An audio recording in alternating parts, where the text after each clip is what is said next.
రేవంత్ రెడ్డి సొంత ఇల్లు కొడంగల్లో రెడ్డి కుంటలో ఉన్నది, FTL లో ఉన్నది. ఫుల్ ట్యాంక్ లెవెల్లో చెరువు లోపల రేవంత్ రెడ్డి ఇల్లు ఉంటుంది. దాన్ని కూలగొడతారా ఎవడన్నా? అధికారికి దమ్ముందా? ఎవరికన్నా ఉండదు. ముఖ్యమంత్రికి సిగ్గుందా? నీవు ఇల్లు FTL లో కట్టుకోవచ్చు. మీ అన్న దుర్గం చెరువులో తిరుపతి రెడ్డి FTL లో ఇల్లు ఉంటుంది, దాన్ని కూలగొట్టవు.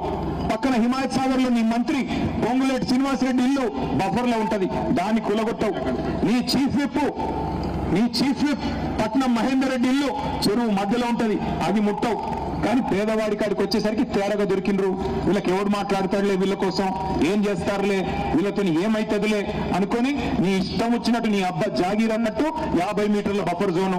ఎవరు చెప్పమన్నాడు నేను 50 మీటర్లు? ఏ శాస్త్రీయత ఆధారంగా నిర్ధారించినావు? 50 మీటర్లు ఎక్కడి నుంచి వచ్చింది? గతంలో 7 మీటర్లు ఉన్నది, ఇలా 50 మీటర్లు ఎట్లా అయింది? నీ ఇష్టమా? దయచేసి ఆలోచించండి. ఇటు 150 ఫీట్లు, అటు 150 ఫీట్లు అంటే 1,50,000 ఇల్లు, 55 కిలోమీటర్ల పరిధిలో 1,50,000 కుటుంబాలు ఇవాళ దెబ్బతినబోతా ఉన్నాయి. ఒక్క మీ రాజేంద్ర నగర్ నియోజకవర్గంలో 10,000 ఇల్లు కావచ్చు, తమ్ముడు కార్తీక్ రెడ్డి చెప్పినట్టు.